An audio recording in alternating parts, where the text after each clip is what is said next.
Good morning. It's November 22nd, and we're in First Peter chapter 1. And honestly, as I was reading it again this morning, I don't know how it could get any better than First Peter chapter 1. Peter is just overjoyed to get to tell those who he is writing to about what they have in faith in God, that what he has given to them is a precious gift that helps us to live even in times of suffering, which his audience was certainly experiencing. He starts off by calling them God's elect, exiles scattered throughout the provinces, and he lists some of those provinces here, but that's kind of how God's people have always been, that they have been chosen by God, but then that makes them exiles wherever they live, whether they are in Israel itself or throughout the world. We are no longer of this world. You often see the bumper sticker or the sign on people's cars that says not of this world, and that is actually the case. We are no longer of this world because we've been called to a greater world, and that is he calls it later in the next paragraph, he calls it the new birth, the resurrection of Jesus Christ, and that is an amazing thing that we are born again, and not then of this world. And then it's just a marvelous thing. You think about Abraham being an elect exile. He was called out of the place by God where he lived to a new place and scattered to a place that he didn't actually consider a home. He was a nomad there. And that's the case for us too, 4,000 years later.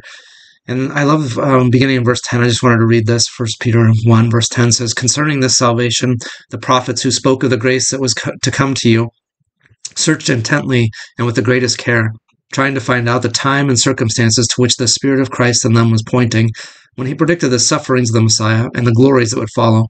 It was revealed to them that they were not serving themselves but you, when they spoke of the things that have now been told to you by those who preach the gospel to you by the Holy Spirit sent from heaven. Even angels long to look into these things." So Peter is writing about the prophets from of old, looking ahead and knowing that God was promising this great salvation, but not knowing when it would come or how it would come, and were just diligently spending their lives trying to figure it out, putting together the pieces of the puzzle, and they didn't get a chance to do that fully. And then he says, even the angels long to look into these things. So they look at with wonder with what God has done in salvation for human beings. And so it's something that we ought to have a great amount of respect and admiration and just value of, that God has given this to us, that we can understand these things that he has revealed over time. And we get the chance to participate in the fullness of salvation, and that's a wonderful thing that we have revealed to us. And Peter's just kind of jumping up and down internally as he's telling his audience about these things.